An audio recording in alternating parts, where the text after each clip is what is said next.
huyo muhifadhi wa wilaya hii afungashe vilago vyake.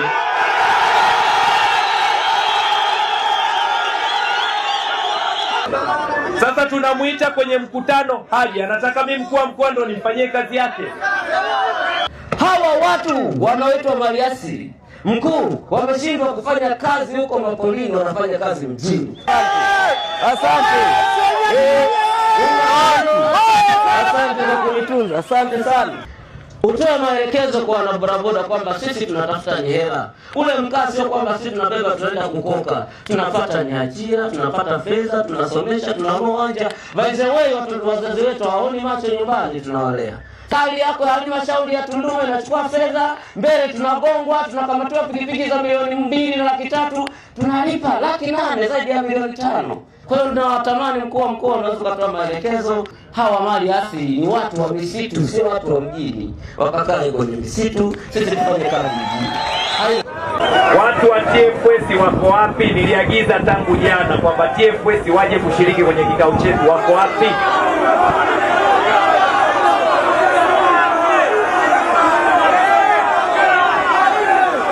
Hakuna mtu mwenye majibu. Alipewa taarifa ya mwaliko lakini hajatokea. Haya, maafisa usafirishaji oye! Dr. Samia Suluhu Hassan oye! Sasa kwa sababu tumeambiwa alipakiwa taarifa na hajaja, manake katibu tawala huyo muhifadhi wa wilaya hii ya Momba, wasiliana na kamishina wa kanda, mwambie amezalau kuja kwenye mkutano wa mkuu wa mkoa na maafisa usafirishaji. Atutafutie afisa mwingine atuletee kwenye wilaya yetu ya Momba.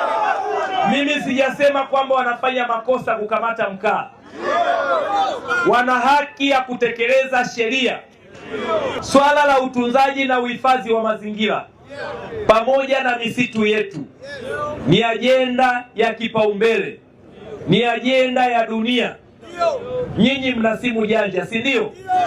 Mnaona kinachoendelea katika nchi za Ulaya. Nini kinachoendelea? Joto kali, si ndio? Watu wanapoteza maisha. Mnajua kwa nini wanapoteza maisha? Manake joto limekuwa kali, ni kutokana na athari za mabadiliko ya tabia ya nchi. Mabadiliko ya tabia ya nchi yanatokana na uharibifu mkubwa wa mazingira ambao tumekuwa tukiufanya sisi binadamu. Kwa hiyo kutokana na changamoto ya namna hiyo, ndiyo maana sasa hivi dunia imeungana kuweza kutunza na kuhifadhi mazingira. Kila nchi sasa hivi inahangaika. Tanzania hapa Mheshimiwa Rais anasisitiza juu ya umuhimu ya kutunza na kuhifadhi mazingira.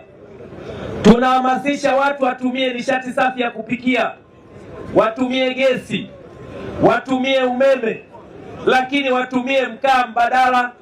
Na nyinyi bodaboda, acheni tabia ya kubeba mikaa ya watu inawasababishia matatizo. Ipo mizigo mingi ya kubeba, lakini kubeba mikaa achaneni kubeba mikaa. Tumeelewana ndugu zangu? Kubeba biashara za magendo, muachane na hayo mambo, kwa sababu yanawasababishia matatizo. Mmenielewa ndugu zangu? Kwenye hili naomba tuelewane. Mimi siwezi nikatetea jambo ambalo mimi najua, na bahati nzuri mliniambia jambo la kweli niwaambieni ukweli, sawa? Jambo la kuwasaidia niwasaidieni. Kwa yale ya kuwasaidia mimi naomba niwasaidie, lakini yale ya kweli naomba niwasaidieni, niwaambieni ukweli. Tumeelewana ndugu zangu? Na tumehamasisha watu wa halmashauri wafungue vituo vya kuuzia mkaa mbadala, na kuanzia jana wameshaanza kuifanya hiyo kazi. Kuna mkaa mbadala ambao hauhusishi na uchomaji wa misitu. Huo mkaa ndo tunataka usambae. Hata kama ukitaka kubeba viroba 10 vya mkaa mbadala ni ruksa, lakini mkaa unaotokana na miti ndugu zangu ni marufuku.